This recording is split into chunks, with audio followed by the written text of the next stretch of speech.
Greetings, everyone. My name is Tony Holowitz, and I want to give you a little bit of a background on two primary types of email setups we use today. So, most people use IMAP or Exchange email. Now, way back in the day, we used to have a third option called POP, and I'm not going to get into that, but if you have questions, feel free to reach out to me.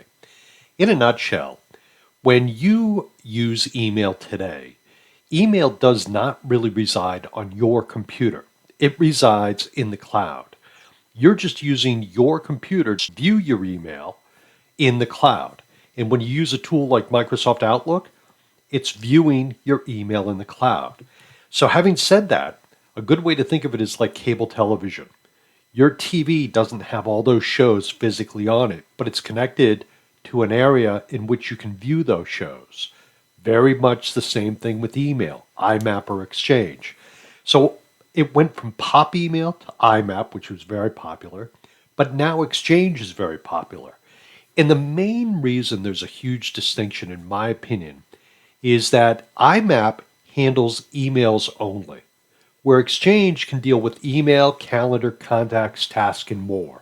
So if you think of all the other aspects of using Microsoft Outlook, like if you put something on your calendar, with Exchange, that information gets to all of your calendars. And let me describe what I mean by that.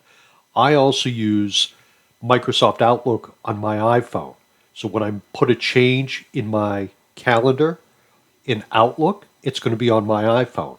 In addition to that, as an Act software user, one of the reasons it's very important is because Act now has the ability to work with Microsoft Exchange.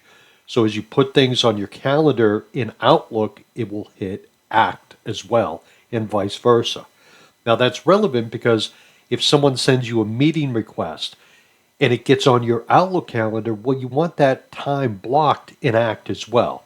So it creates a little bit more of a collaboration between the two, and it just frankly is the next step up. And it's sort of, as one person described it to me, it's sort of IMAP on steroids, where it's just supercharged and does a lot more. So those are the main reasons. It handles the calendar, the contacts, and your task, and some other things. And it's sort of the mainstream approach right now. So one quick question that I get a lot of is, how do you determine what kind of email setup you have? So I have jumped into my Microsoft Outlook account, and I'm going to go up and click on File.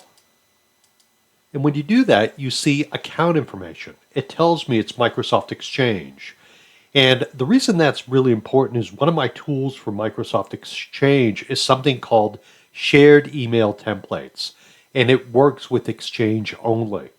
Down here, I can actually click on this to get right to my web-based account. So if I want to jump from Outlook that's physically installed on my computer to my web-based Outlook, I could do that by getting right here.